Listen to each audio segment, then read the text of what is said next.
Thank you for being here because you and I have some important stuff to talk about. And I'm probably popping up for you because life has recently felt very heavy, very lonely. It's felt disappointing. And the disappointment seems to be the loudest thing that you're feeling right now because you have been doing some tremendous work. You have been doing some deep work that a lot of people don't ever do because it's hard and it's scary. And you thought that by doing the work, things were magically going to get better. And I shouldn't say magically because you put in work, you should get a result. But the thing about this kind of work is that it's a dismantling of the self. Every pattern, every way in which you had been conditioned by society and by yourself to be has been coming apart.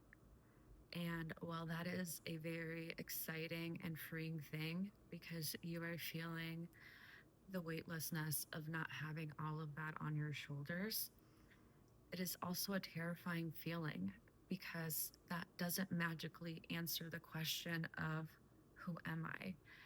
Anything. It leaves you with a very blank and empty canvas that leaves you with a lot of questions and this feeling that you're feeling right now.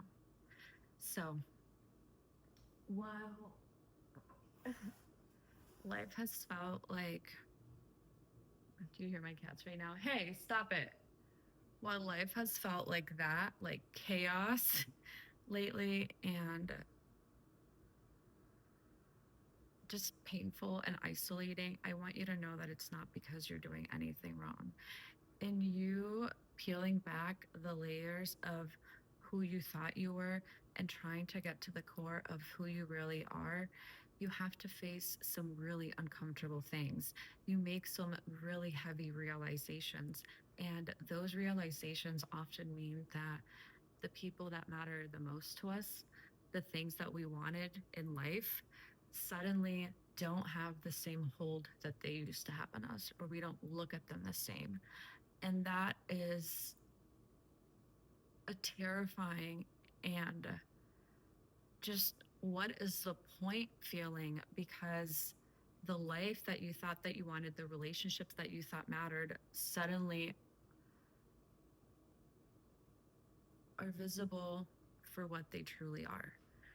And those realizations, a lot of the time, call for us to walk away from things that we don't want to walk away from. And some of that is versions of ourselves. So, what you need to know,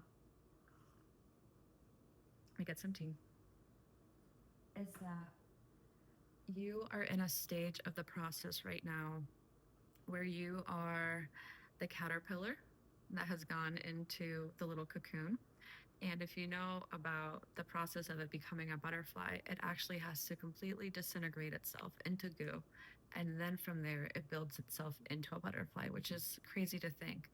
But you are at that process right now. You are at that point where everything that you thought you were isn't anymore. And the way that you are going to get through this is by one, accepting that this is just an uncomfortable part of the process. You have to kind of give into it. And I know that feels very frustrating and really heavy because you want to get through this and you want to fight through this because you're a fighter and you have been your whole life. But Source right now is saying that this is not a time to fight.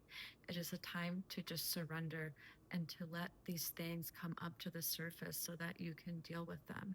You have to face these uncomfortable truths so that they don't have a hold on you anymore, so that you can view them for what they really are and then move accordingly, build from there.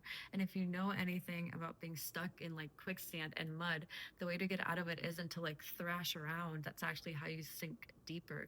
It's to try to get flat and just surrender and get to the surface and then try to work your way up while you're flat.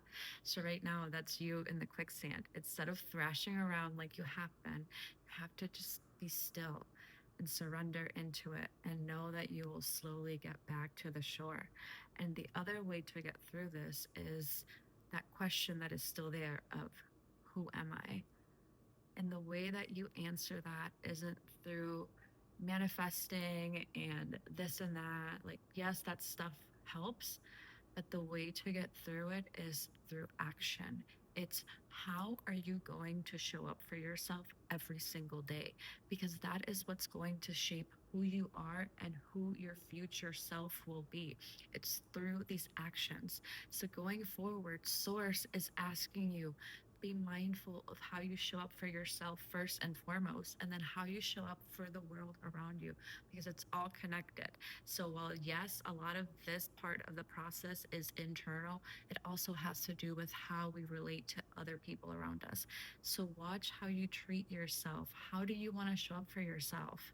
Because you can manifest all this and all that, but if you don't take the actions, it's not going to happen. And then pay attention to the way you interact with people, because if certain patterns and certain things keep repeating themselves despite you doing the work, it might be because there's something deeper there that we're still not seeing. Like for me, it's I can rationalize and understand why something keeps happening, but then the moment that person or thing comes back into my life, I'm like, oh, well, maybe this time will be different. And for me, it's because I haven't really dealt with the root of that issue, which is hoping that something else will come along and save me, which that's not ever going to happen in reality. We can have people that come and make our lives better, but no one's going to save us. That can only be ourselves. So that's my personal kind of example and how I've been dealing with a lot of this lately, because I'm very much in the same energy. I'm working my way through it, but Source wanted me to put this out there because you need to know that you are not doing anything wrong at all. This is just part of the process. And the deep, deep soul work that you are doing is messy. They don't warn you about that in most spiritual places. It is like good vibes only, this and that. And while, yes, there will be good moments that come, right now we're just at an uncomfortable part, and that doesn't mean that good things won't happen and stuff like that, but we just have to be able to go with the cycle, and right now this is where the cycle is at. And the thing that does happen as we grow more into ourselves and start showing up for ourselves is that when good things happen in the future, we're able to enjoy them and be more present in the moment. And when bad things do happen, we don't let them define us. We don't let them take us down. We just deal with it. So that's what spiritual work is really all about. It's not about ascending to this magical place where things don't matter. It's about being a human, but being in control of how you interact with the world and not the other way around. So, one of my cats is up on the ceiling, so I don't even know what I want to do, but I really want to pull some cards. You know what?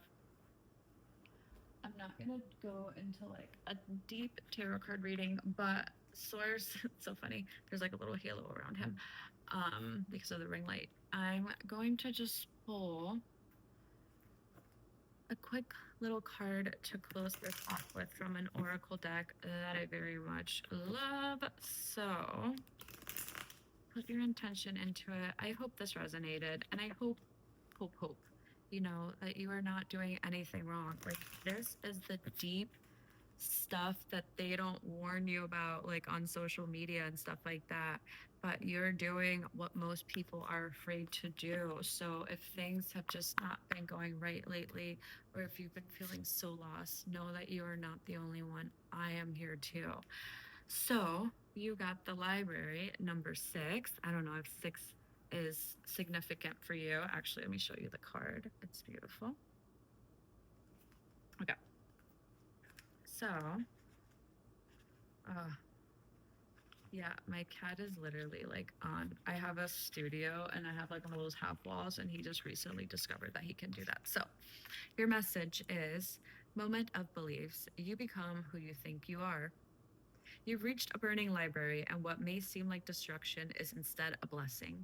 Chaos is the door to transformation, and you can take this chance to free yourself from the heavy baggage of limiting beliefs you have about yourself. Perhaps at some point, those beliefs were the voices of other people, but you must recognize now how that voice comes from you and follows you everywhere. But there is no place where you can run from yourself. So, this is your chance to declutter your spirit of the negative beliefs that are chasing you like ghosts, and instead, set your intention to build new statements about yourself that are rooted in love and truth. Words and thoughts are powerful, and they can create a prosperous life or a prison for the heart. You see how the journey will become lighter as you shed these layers of yourself. To start working on this change, you could try journaling. Writing can be an incredible tool to help you uncover and change these beliefs. I mean, pretty much what we were saying. So, yeah, the mind has the power to lift us up and tear us down. There's nothing scarier than our mind. So, your mind is terrifying to you. My mind is terrifying to me. So, while things feel heavy right now, just keep telling yourself that this is temporary. Feel it for what it is, but don't let it consume you. And don't let your thoughts bring you down. That doesn't mean just good vibes only, toxic positivity, but really watch how you show up for yourself. That includes how you think about yourself and how you talk to yourself.